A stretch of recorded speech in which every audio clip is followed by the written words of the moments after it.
They say family is forever. But what happens when the very people meant to love you unconditionally decide you don't deserve happiness? I thought I knew the answer, until the day I stood in front of a chapel full of strangers, waiting for the faces that never came. This isn't just a wedding story. It's about betrayal, pride, and the moment the truth shattered every illusion I had about my family. And by the end of this story, you'll have to ask yourself, what would you have done if it were you? My name is Clara Whitfield. I'm 30 years old, raised in a family where appearances mattered more than truth. My father, Thomas Whitfield, ran his household with the iron expectation of perfection. My mother, Elaine, floated in his shadow, quiet but complicit. My brother, Gregory, wore arrogance like a second skin, always chasing our father's approval. And my sister, Laya, mastered the art of manipulation, smiles in public, poison in private. And then there was me, the youngest, the dreamer, the disappointment. I didn't fit into the Whitfield mold. I liked dirt beneath my fingernails, the smell of horses, the feel of a life that was real. I didn't want a husband chosen by my father's business connections.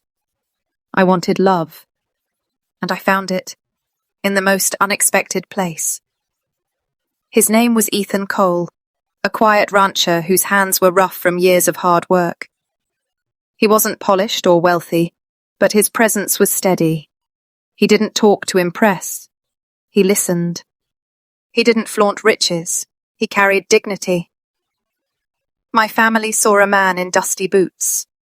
I saw a man who carried the kind of strength no amount of money could buy. When I told my family I was marrying him, their reaction was swift. "You'll regret this," my father said coldly. "You're throwing away your future," my sister whispered like a curse. Greg only smirked, as if my choice was nothing more than proof that I was beneath him. And my mother? She said nothing at all. Still, I believed, deep down, they would come. Blood is blood, isn't it? Surely they wouldn't abandon me on the most important day of my life. The morning of my wedding, I woke in the spare room of my best friend's cabin. Pine-scented air drifted through the open window. My phone buzzed. A message from my father. "We won't be there. Don't expect blessings. This is your mistake." My heart stopped. My father had sentenced me in one cold line. But I told myself, maybe they'd still show. Maybe pride would bend. Maybe love would win. I was wrong. The cedar chapel smelled of polished wood and wildflowers. Sunlight streamed through the stained glass windows. Every seat slowly filled with neighbors, townsfolk, people who knew Ethan and respected him. But when I walked down that aisle, every place where my family should have been sat empty. Their absence screamed louder than the organ, and there he was, Ethan, waiting at the altar. Calm, steady. A shadow of something unspoken flickered in his eyes, something I didn't yet understand. I put my hand in his, rough, scarred, warm. For the first time, I realized this wasn't just about love. This was about defiance. About choosing myself over the prison of their expectations. But here's the thing about secrets. They don't stay buried forever. That summer afternoon, as the vows were spoken, I caught sight of something on Ethan's arm. A scar. Not the kind a rancher earns mending fences. It was deep, jagged, purposeful. My mind flashed with questions I hadn't dared to ask.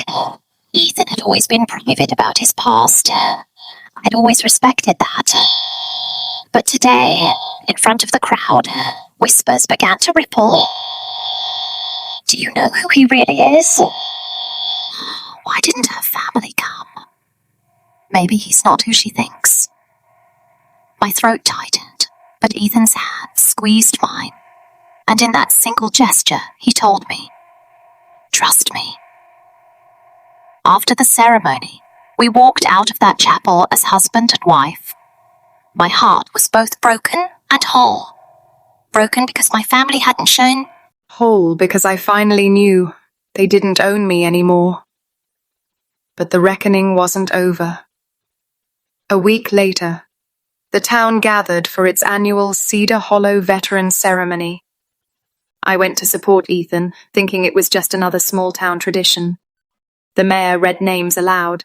Men and women stepped forward to applause, and then Sergeant Ethan Cole, Bronze Star recipient, Iraq veteran, pillar of our community. The applause was thunderous. My breath caught in my throat. The man my family called unworthy, the man they dismissed as just a rancher, had faced war. He had carried burdens heavier than any of us could imagine, and he had carried them alone, because men like my father never cared to ask. That moment changed everything. The whispers in the crowd weren't doubts anymore. They were admiration, respect.